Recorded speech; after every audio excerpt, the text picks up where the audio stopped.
Avant toute chose, commencer par remercier le pasteur pour la confiance et pour venir dans ces lieux et partager la parole de Dieu. Ce soir, Dieu nous fera beaucoup de bien. Amen. Si tu le crois, tu peux dire Amen.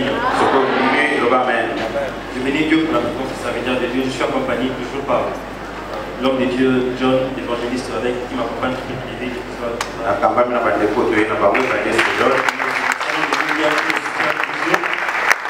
On va faire beaucoup de choses. Et je bénis Dieu et l'homme de Dieu, espérant, merci beaucoup de m'accompagner.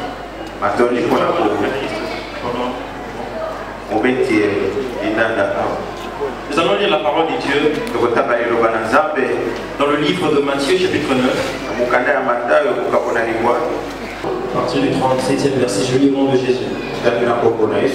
Je Je lis à partir du 35 jusqu'à 38. La Bible dit, Jésus passe dans toutes les villes et dans tous les villages. Il enseigne dans les maisons des prières. Il annonce la bonne nouvelle du royaume. Il guérit toutes les maladies et toutes les douleurs. Jésus voit les foules et son cœur est rempli de pitié. En effet, les gens sont fatigués et découragés, comme des moutons qui n'ont pas de berger.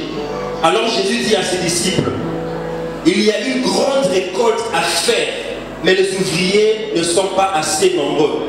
Demandez donc aux propriétaires de la récolte ou de la moisson d'envoyer encore des ouvriers pour faire sa récolte. Amen. Nous allons lire Actes chapitre 2.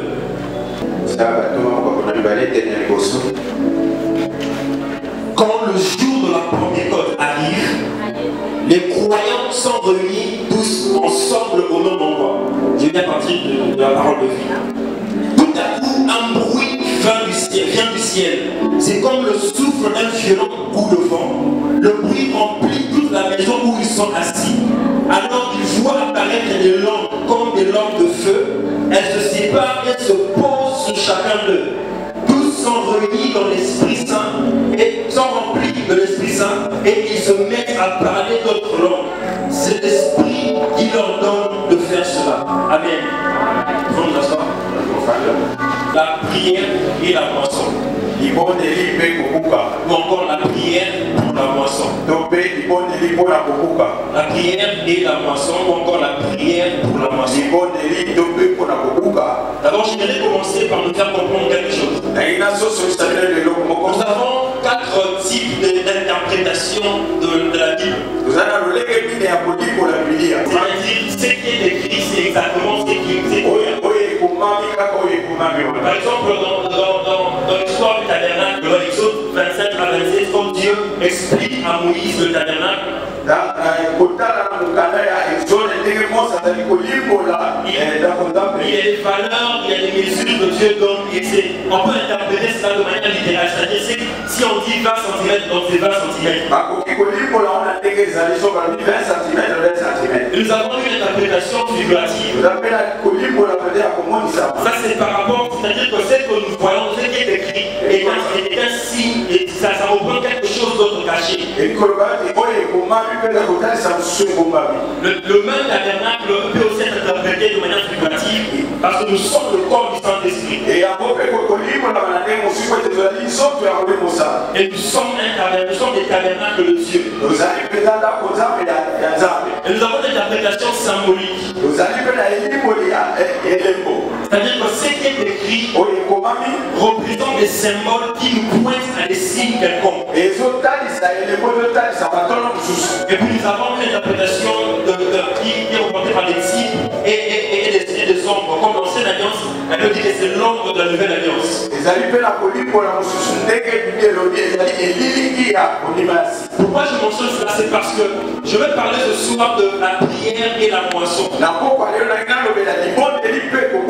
L'importance de la prière pour la moisson. La moisson ici, je vais expliquer la moisson dans 2 types de moissons. Je parlerai de la moisson spirituelle et de la moisson physique.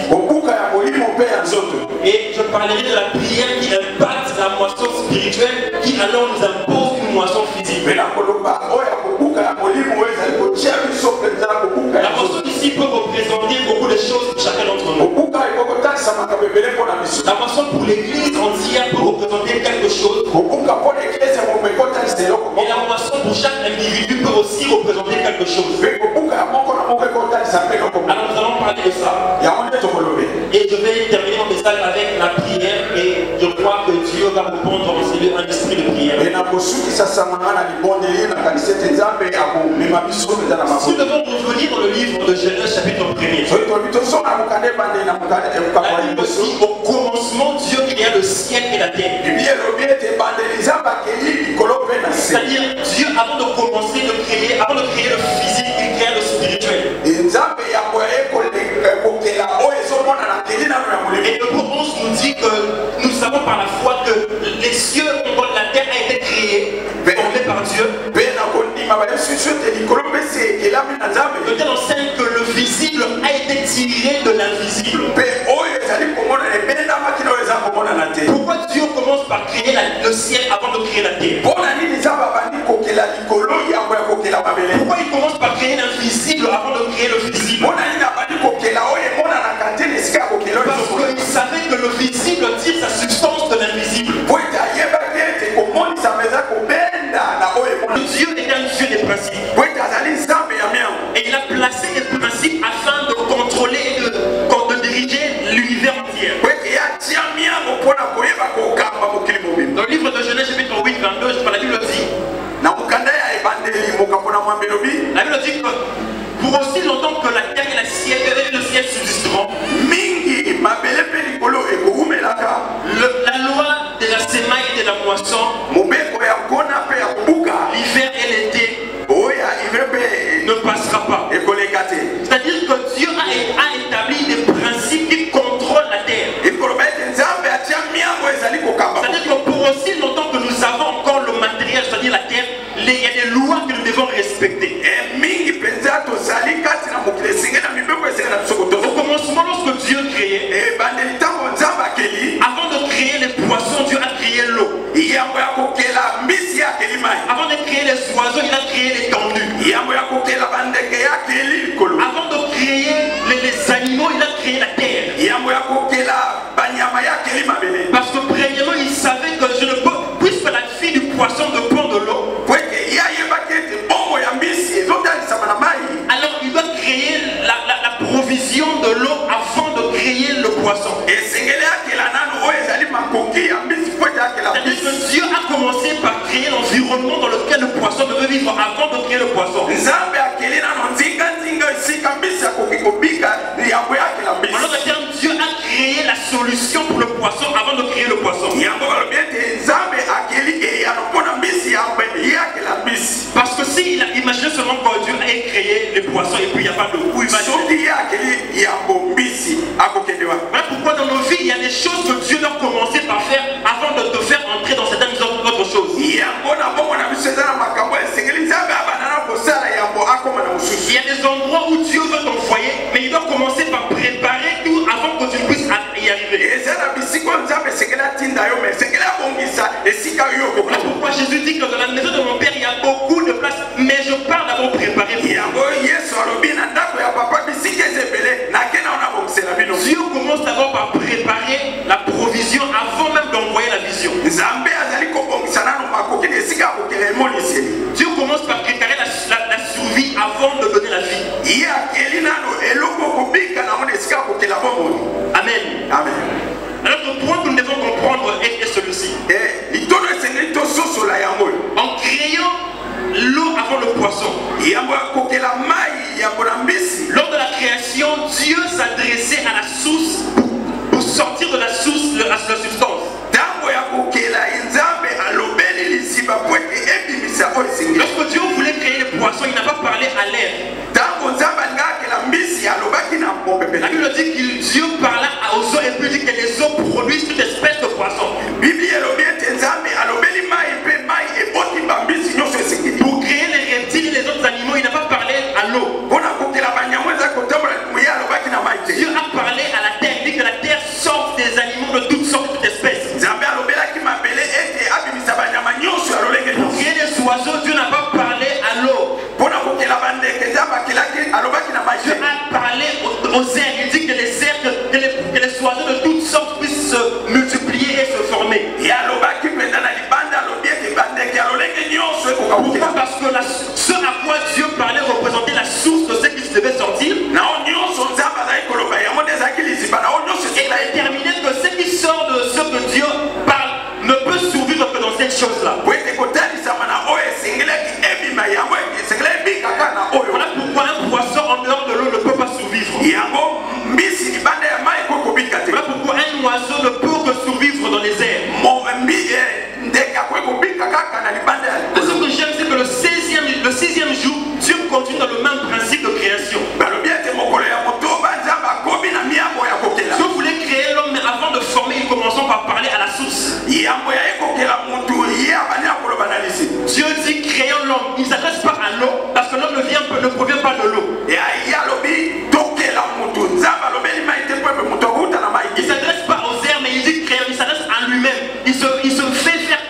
source de la vie de l'homme. Il a créé l'homme à notre image. Et à notre ressemblance. Voilà pourquoi de la même manière qu'un poisson ne peut pas vivre en dehors de l'eau, un humain ne peut pas vivre en dehors de Dieu. Parce que Dieu a fait de lui-même la source de la vie de l'homme. Voilà pourquoi il est Abba. Abba Père, la source, le Père.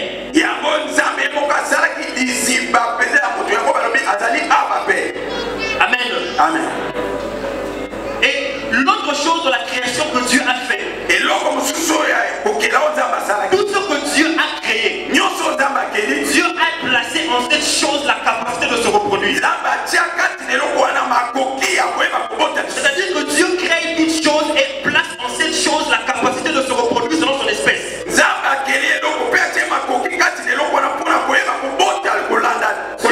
Dieu en créant la mangue a placé en la mangue la sémence pour créer d'autres mangues.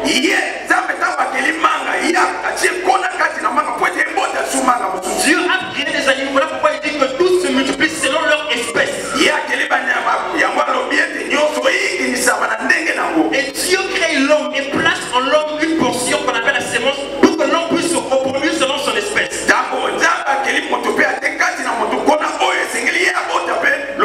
C'est-à-dire la qualité ou la nature de la récolte est définie par la nature et la qualité de la sémence.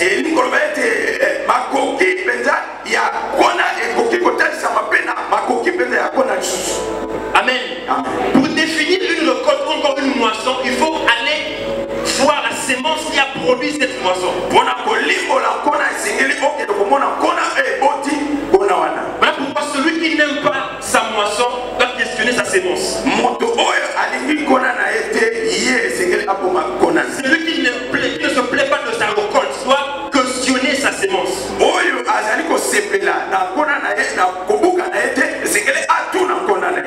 Et c'est sur ce principe de multiplication selon l'espèce que je vais m'asseoir pour finaliser mon message.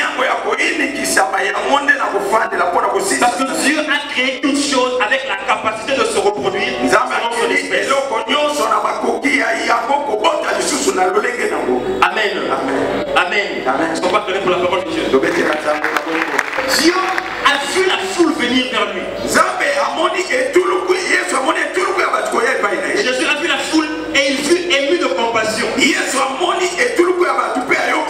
Et la Bible dit qu'il dit aux disciples, la moisson est grande, mais il y a peu d'ouvriers. Et il demande aux disciples de prier afin que Dieu envoie plusieurs ouvriers dans le champ. Il demande aux disciples de faire la prière pour la moisson. Il demande aux disciples de prier afin de préparer ceux qui viendront pour moissonner. Et dans le livre de Actes, la Bible dit, le chapitre premier, que les disciples, environ un nombre de 120 personnes, la Bible dit qu'ils étaient ensemble unis en un commun accord à la chambre haute. Ils étaient en train de prier, en train de préparer quelque chose. Ils s'attendaient à la promesse que Dieu, Jésus avait donnée. La promesse qui était d'envoyer le Saint-Esprit et de commencer le mouvement qu'on a aujourd'hui l'église. Ils n'attendaient pas en train de dormir. La Bible dit qu'ils étaient en train de prier. Dieu a donné une promesse.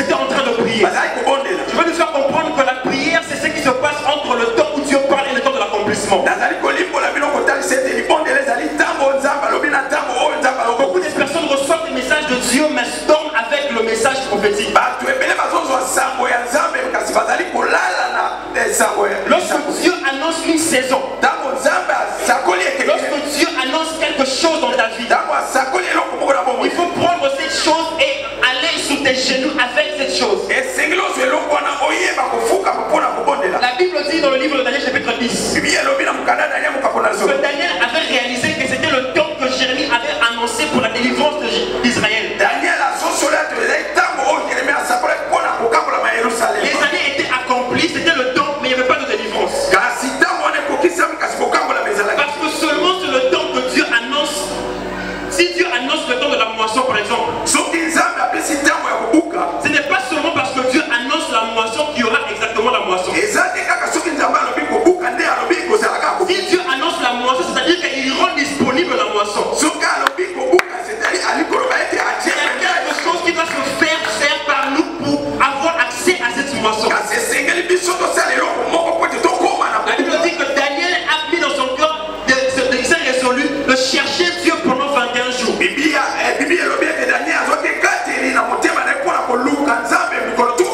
le 21e jour, lorsque l'ange Gabriel est venu, l'ange lui dit que dès le premier jour où tu as ouvert ta bouche pour parler, j'ai été envoyé avec une réponse. Pourquoi? Parce que lorsque c'est le temps, la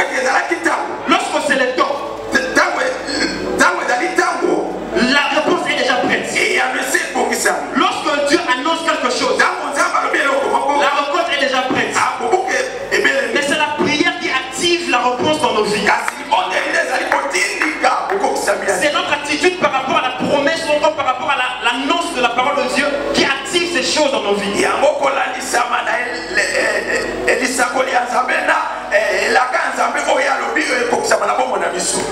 Alléluia. Élie, après avoir tué et défié les prophètes de Baal, Élie a reçu une parole prophétique. Dieu vient et dit à Élie,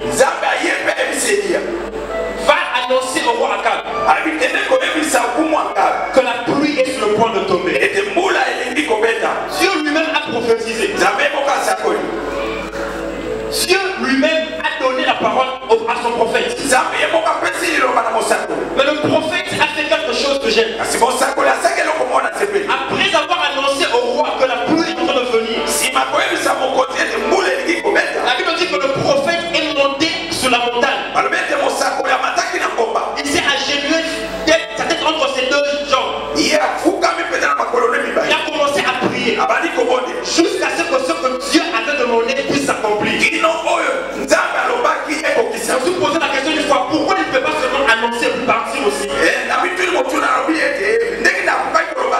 Parce que le prophète avait compris que c'est la prière qui active l'accomplissement de la parole prophétique.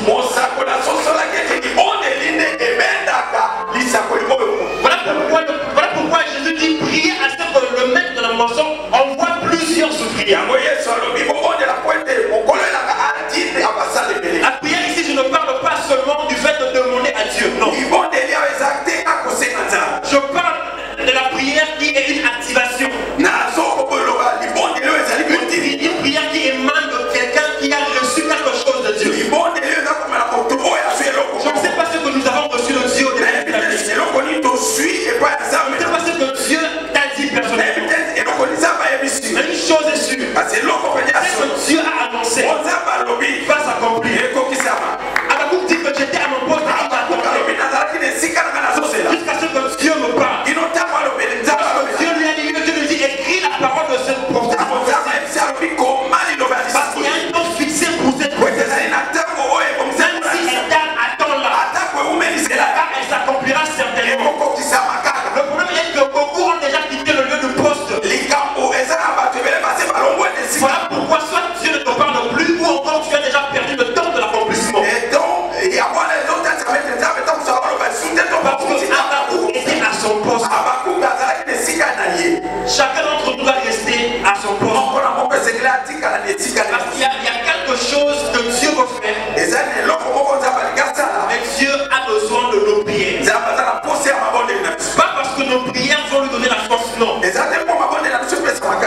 prières sont des canaux par lesquels la réponse doit venir sur la terre. Et le monde, depuis qu'Adam et Ève ont péché, le monde spirituel a été séparé du monde physique.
Pour sortir cette bénédiction du spirituel au physique, on a besoin de parler, on a besoin de prier, on a besoin de faire quelque chose. Et cette chose sera le canal qui va transporter la bénédiction du spirituel au physique.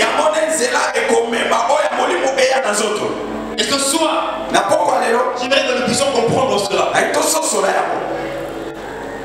Amen. La prière. La prière pour la moisson. Je vais mentionner quelques éléments par rapport à la moisson. La qualité ou la nature de la moisson est définie par la nature de la sémence. Deuxièmement, la moisson est toujours plus grande que la sémence. Un seul grain de mangue peut produire un arbre avec plusieurs membres. La